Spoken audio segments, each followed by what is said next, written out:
Temu lagi hotline. Saya mau tanya dulu nih ke Abdul Fikar, ya. Tadi dari 20.000 itu kuota haji, 8.400 disalahgunakan. Harusnya haji reguler, tapi haji khusus. Harusnya negara hanya mendapatkan tarif yang lebih rendah, 8.400 yang lebih rendah daripada tarif khusus.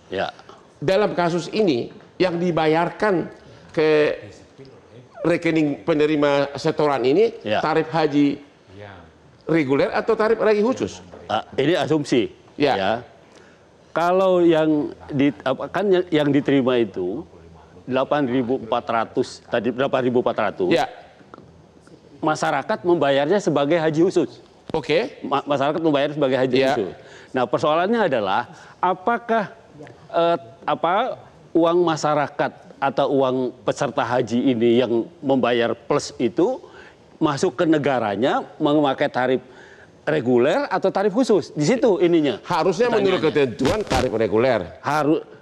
Mestinya ya kalau menurut undang-undangnya karena dia bagian dari 92% itu dia masuk. Kalau ternyata disetorkannya tarif khusus, berarti secara hitung-hitungan negara untung dong, karena harusnya kan tarif lebih rendah tarif reguler, tapi ternyata tarif khusus lebih tinggi walaupun penentuannya itu melanggar aturan, tapi uangnya negara untung. Kalau masuknya tarif khusus. Tarif khusus.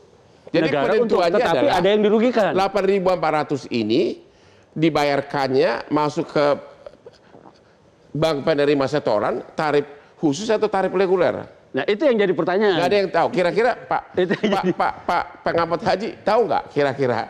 Begini Bang. Berapa sebenarnya diterima di bank setoran? Begini Bang, kita melihat bahwa kuota ini yang diambil atau didistribusikan kepada PIHK itu sebanyak 8.400 itu caranya kan bukan langsung ini pasti dibagi-bagi dan itu sifatnya kan tidak harus store, pasti store ini.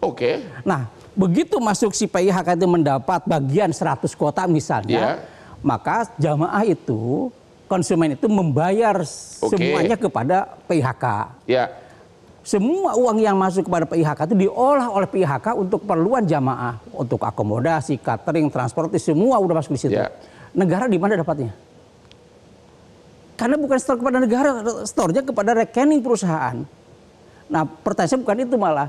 Berapa nilai PIHK membayar satu seat kuota haji kepada yang 8.400 itu? Karena untuk mendapatkan kuota itu, apakah dibagi cuma-cuma? Berbayar atau tidak? Ini persoalannya. Menurut Bapak? Menurut saya, ya pasti ada sesuatu. Karena nggak mungkin pada kondisi hari itu adalah orang butuh kuota semua. Travel butuh kuota. Apa gitu dijelaskan Pak? Ya sesuatu kan pasti nilai. Pasti nilai. Ini kan pasti ada nilainya. Agar masyarakat tahu, tolong dulu bahasa sederhana. Kalau haji reguler, kalau masyarakat sudah sukses, ikut lolos, uangnya disetorkan kemana? Setornya kepada BPS yang penerima setoran, bank penerima setoran, sejumlah yang ditentukan oleh BPIH. BPIH itu adalah bagian dari lembaga... Enggak, biaya perjalanan ibadah haji yang ditentukan oleh pemerintah lewat DPR. Uang itu dikelola pemerintah? Iya, semua oleh pemerintah. Berarti di pemerintah di dalamnya? Iya, di pemerintah semua, lewat anggaplah itu. Jadi orang bayar ke rekening itu? Kalau haji khusus juga begitu prosedurnya? Haji khusus datang, saya konsul khusus, jamaah khusus, maka datang ke PIHK, saya membayar sejumlah uang termasuk di dalamnya adalah kuota. Taruhlah misalnya, ini andaikan misalnya haji reguler 50 juta. Anggap misalnya haji khusus 200 juta. Tadi kan yang menjadi persoalan kan 8.400 orang. Harusnya kan menurut ketentuan 8.400 ini harusnya BPIH tadi hanya mengenakan tarif biasa, tarif reguler, yaitu misalnya kali 50 juta. Tapi kemudian karena disalahgunakan menjadi tarif khusus, menjadi 8.400 kali 200 juta misalnya. Ya berarti setorannya lebih gede dong. Berarti lembaga tadi itu yang dikelola pemerintah untung dong. Bukan, kalau kuota reguler ini kan memang semuanya pemerintah tidak mengambil keuntungan, ini kan nirlaba. Enggak, maksud saya kan menurut ketentuan harusnya yang 8.400 itu dijual dengan tarif reguler, benar nggak? Betul. Harusnya gitu kan? Iya. Itu dulu, benar nggak harusnya? Betul, begitu? harusnya itu. Tapi kan harusnya gini, negara menerima tarif reguler lebih rendah. Bukan gini Bang. Kalau sudah kuotanya masuk kepada pintu PIHK khusus, maka standar harganya bukan pemerintah, tapi harganya ada standarnya PIHK. Apapun namanya, kita langsung kasih dua golongan deh. Tarif haji reguler sama tarif khusus. Ya, betul. Kita bagi dua deh. Betul. Artinya yang 8.400 tadi yang disalahgunakan, harusnya menurut ketentuan ya disetorkannya tarif reguler lebih rendah.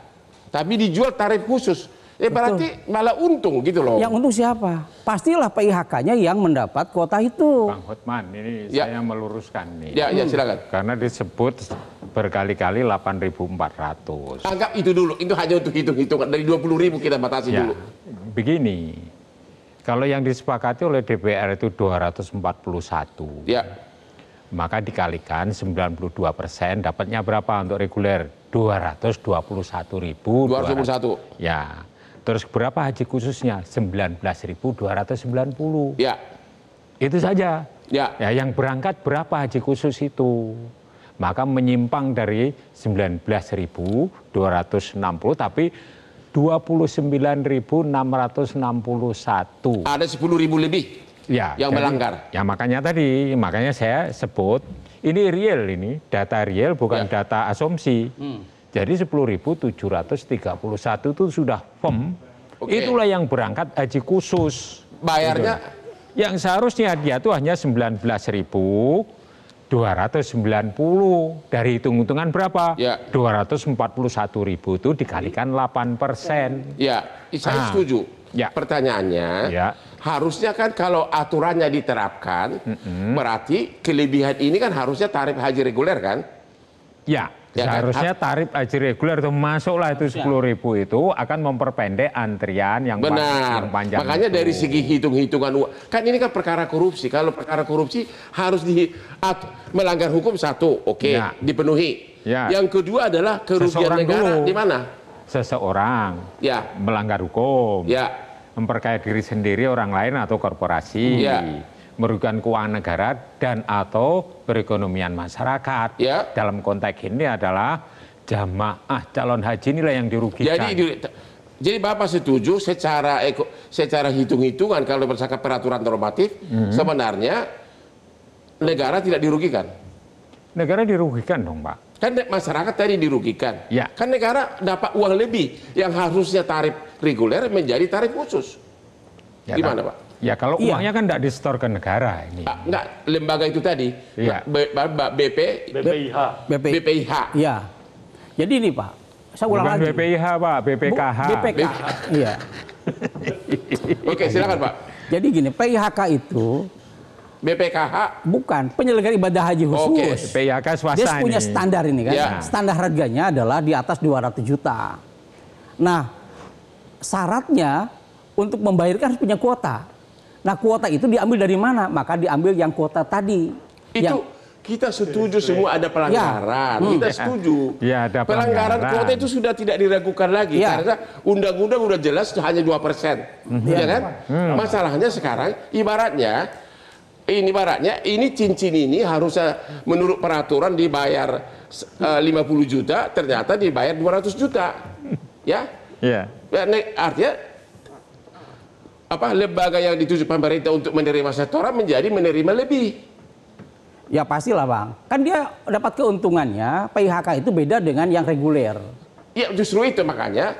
Kan gini, namanya PIHK itu ada biro travel khusus yang menjual paketnya beda dari reguler. Karena pembiayanya khusus untuk orang khusus juga, waktunya pendek, dan harganya mahal, maka orang pilihan.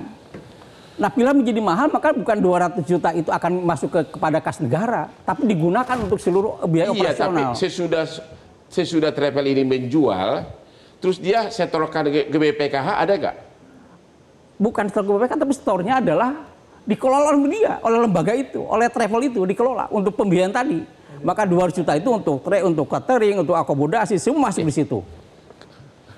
Oke, dikelola. Kalau itu memang, jadi maksud Bapak tidak ada hak dari BPKH atau lembaga pemerintah. Kalau nggak ada hak, berarti nggak ada kerugian negara dong. tadi itu. Kerugiannya bukan itu, Pak. Pas dulu. Gua jadi pusing nih. Kalau orang bayar biaya haji, berapa yang masuk ke kas BPKH, lembaga penyelenggara haji ya? Iya. Berapa yang masuk? Itu pertanyaannya. Karena kalau memang harusnya harusnya dijual biaya haji reguler, tapi dijual haji khusus malah untung walaupun melanggar peraturan, melanggar kuota. Ya, jadi pertanyaannya sebenarnya apa sih alasan dibalik dari adanya yang khusus 8% ini? Ya. Alasan dibalik itu memang ada yang disebutnya premium. Jatahnya lebih pendek, terus kemudian fasilitasnya lebih tinggi sehingga dia lebih mahal membayarnya.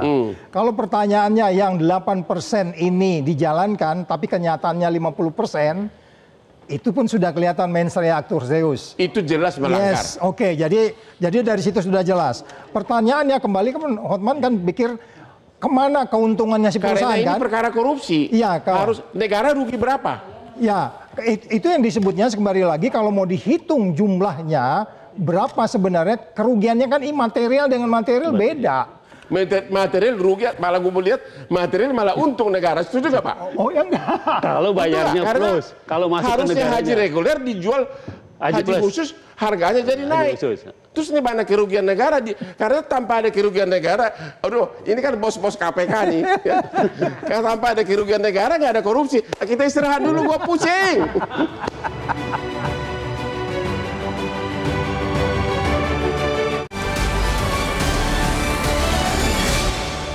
Dipersembahkan oleh Sugar dulu.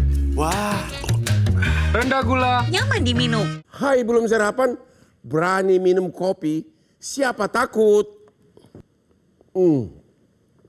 Cuma luwak hitam premium, kopi kesayangan Hotman yang bikin perut tetap nyaman walaupun belum makan. Hayo para peminum kopi, harus coba kopi luwak hitam baru, kopinya pecinta bola. Saksikan terus Hot Room setiap Rabu jam 9 malam. Dan jangan lupa minum luwak hitam premium.